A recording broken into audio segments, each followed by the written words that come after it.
So we are out here today to break down every which way we think you could find a shed. We're gonna get crazy with this one, have some fun, and we're gonna try to do all sorts of tricks to find sheds for why not.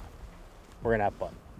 And first things first, we left a trail camera out here for like a year and a half, and it died. But a year and a half ago, there was a giant right here, and I don't know where he went. I don't know if he lived or not, but nonetheless, a year ago, he was here eating and dropped his sheds one night, and we never found his sheds. We've not walked this area in a long time, so we're gonna go tip number one. We're gonna track our steps, grid this out, because I use Avenza, just FYI. I also use OnX for public lands, but private land and areas that I hunt routinely, I actually download my maps, upload them to my phone myself, and it's like a permanent, but I've always done that. It's just my version. So I run an Avenza app that like literally is like mapping software like OnX, but I can upload any type of map I want and use it. So I use Avenza, what I've been using for a long time, much before OnX ever existed. And so locked my steps. We're gonna grid this out, see where we walked, try to hit the southern facing slopes. But first things first, track your steps, look where you're going, see where you've walked, and use the topo. We're gonna be following the ridge and hopefully try to find this one set because it's a killer set. And he had them. So he had them for like an hour. He came to this, ate right here, ate at this feeder, walked off. Hour later, sheds are gone. Both sets, and they're big. So it's been a year though, so we're not, that's kind of a Hail Mary. But we got time to kill and we're having fun. This is the skull cap to a deer. Deer will drop their skull caps periodically. It's like the sign of going from a young deer to a mature deer. They drop their skull plate and then it gets a new one, grows in. Prize gems to find.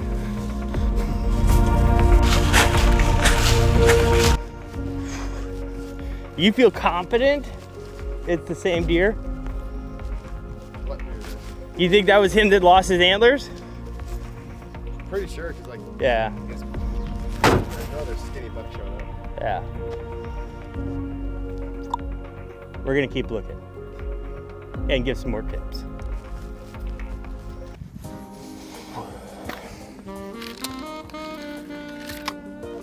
Thank you, Antlers, for sponsoring this video. So good. Remember, guys, it's the original breath mint. Curiously strong mint. So. And they offer other flavors too. So with that, we are doing the lazy man shed hunting right now. Driving food plots. Super easy. Don't get stuck, but cover large area. The one secret to finding sheds, cover lots of land. So we're gonna drive down, drive back, hit the next food plot. Not rocket science, but Antlers are.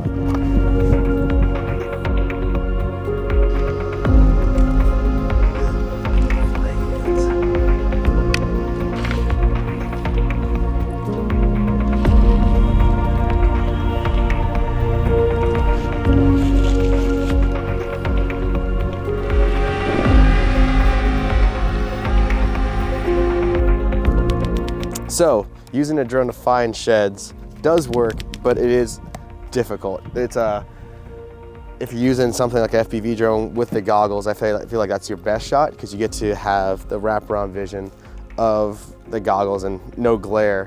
But if you're using just a regular drone with your phone, with the glare from the sky, maybe if you sit inside of a truck, might be better, but they're pretty hard to spot, especially if you're areas like this where you have a lot of white rocks on the food plots. It becomes pretty difficult to really spot them. I think your best chance is looking straight down, flying out from like 20 feet above.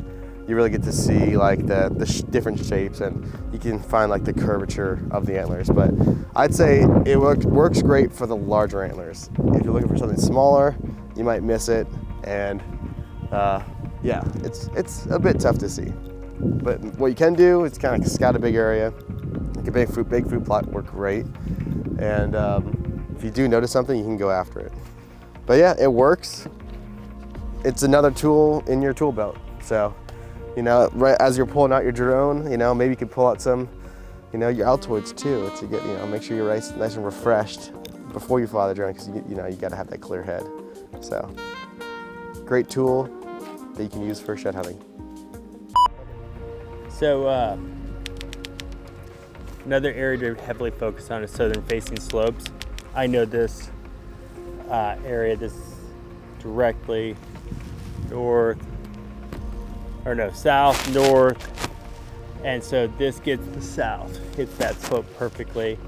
And I know just from hunting, because I have a ladder stand right over there that I've hunted forever, that deer just bed up on this entire power line side. And so for looking for sheds, always have your binoculars. And so I can easily glass this whole valley.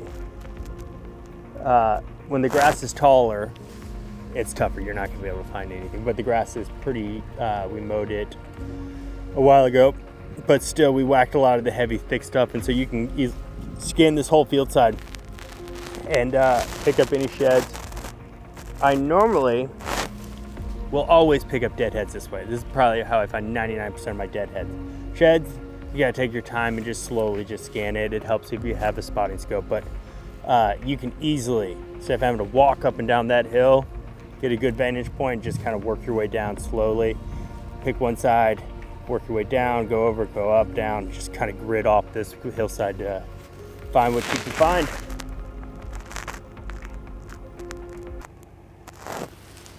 These might help. See, you know, when you're using your binoculars, your breath bounces against the binocular stuff and you're like, what is that bad smell? You realize it's your breath, but thankfully we have Altoids here. And Altoids are seriously strong mints. So strong. Thank you, Altoids. So this is a phenomenal bedding area. It's actually really tough to get to though, so you can't really hunt it, but it's right off of a big food source down here. We got a creek running down here, but the point being, deer got to bed, deer got to sleep, and so for finding sheds, make sure you hit your bedding areas. This kind of hits two birds with one stone. Oh, powerful reference there. Got a nice gentle southern facing slope right here, and they can just sit right here with the wind in their faces, warmth from the sun in the early morning and the cold, and nice and open. There's rubs galore, being that it's a bedding area, but yeah, so just hitting these areas, walking all in around, because like they'll bed on the edges, they'll bed in the depth of it all. Like you just gotta put your time in hitting these areas, but bedding areas are very curious for finding good sheds, and it's also just fun to find good hunting areas, how you can get exit entry routes for next season, because hunting on the edge of bedding areas is a money strategy.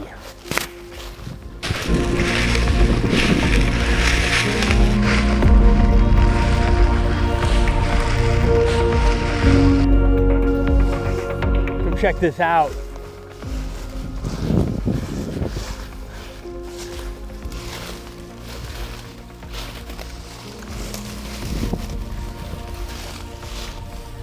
Mother Nature has claimed this lock-on. Nothing's more exciting than finding old school, I don't know, this thing's been here forever, but the tree claimed it, proved its dominance. This thing is here for good. Did you hear that voice? Yeah. That like something from up above. What do you think it is? I have no idea. Whoa! Altoids, thank you, Lord! Coming from heaven, you know they're good.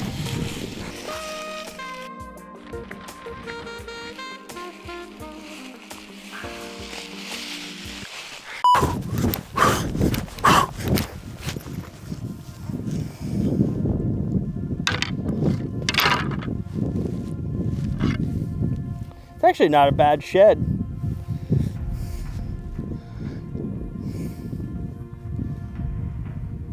I know Big A would shoot this. Big A would shoot. Oh, weird. Look at this. This is super weird. I've never seen this substance.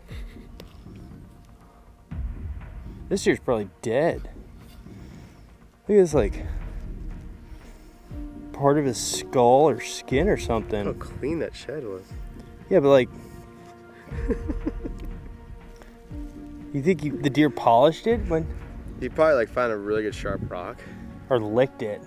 He probably had his buddy licked it. Yeah. Lick it. There's fur still on it. I wonder if you ate it, you would get CWD. The fur, that is. Look at it, see? See the fur in there? Yeah. I think this deer's dead. Not a good sign when they, like that, the skin comes off like that. Cool. This overgrown cornfield is a great area to find sheds. They're buried in this crap, but it's key though. We have water, we got food, we got beddings on the ridge tops, and so like they're bedded on all the edges of this food plot. Come up and eat, and once they drop their shed, they're gonna try as much best they can to drop their second shed. They don't like walking around with one shed. So if you find one, so you have a decent chance if you just grid search around, you can circle circles around it, walk trails, however you want to feel comfortable spending your time. But nonetheless, spend some time. You'll probably find the second set if you're lucky. Another good way to help find sheds, use man's best friend. Charlie here loves to go out and find all the sheds he can find.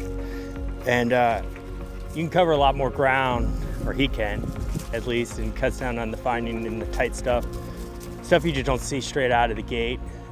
Dogs are very helpful, but it's a learning curve. They don't just naturally find sheds, and so we train our dogs, train Charlie, and the easiest way to train them is just to use existing sheds and make it fun. Every time he finds a shed that's yours, just go on a walk, throw your shed out, let him find it, reward him, and do that enough, and they will naturally just want to find sheds.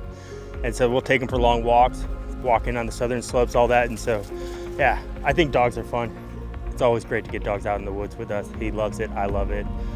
I probably love my dog more than most things in this world. So if I can just spend time with him and hang out, it's awesome, man. It's awesome. 'Tis the season of finding sheds. And so today, and we spent the last couple days doing this, filming this segment, but yeah, just all the tips and tricks for finding sheds. Some of these are helpful, some of these you may not find helpful, but it's everything we do. Something to do this time of year. I love to find sheds. I almost love finding sheds more than killing big deer, almost. But yeah, it's fun. And so we're gonna break down all the various tips and tricks that we'd use for finding sheds. Some are wild, some are incredibly nuanced, but by and large, we try to deploy these as much as we can, and we have fun with it because we're getting out in the woods. And finding sheds helps you for scouting, you find trails, you find buck beds, you find everything. More time you spend in the woods, the more you learn, the better your chances of shooting a big buck. And so, yeah, get out there, find those big sheds, use some of these trips, and always like and subscribe. It really helps us. So yeah, say hello to Charlie.